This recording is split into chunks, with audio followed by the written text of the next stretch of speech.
এবং আমাদের ডাকসুর যিনি এজিএস ছিলেন সাবেক সংসদ সদস্য নাজিমুদ্দিন আলম, আর বিশেষভাবে আমি যাকে এখন কৃতজ্ঞতা স্বরূপ সম্মান এবং শ্রদ্ধার জায়গায় রেখেছি,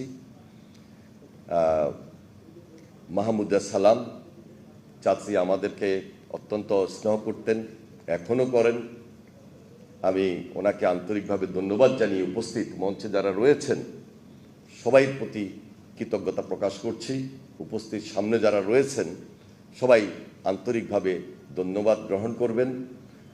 হয়তোবা আমরা মিটিংয়ের কারণে তাড়াতাড়ি চলে যাচ্ছি, তবে সাধারণত আমাদের সবাই অনেকেই মনে করেছেন মিটিংটা হয়তোবা 4টায় শুরু হবে, যার কারণে আস্তে আস্তে আসছেন।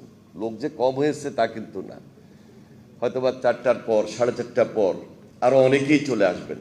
তো সবার বক্তব্য তো আর আমরা শুনতে পারছি না, আমাদের সিনিয়র অনেক নেতৃবৃন্দ আছেন, বক্তব্য রাখবেন।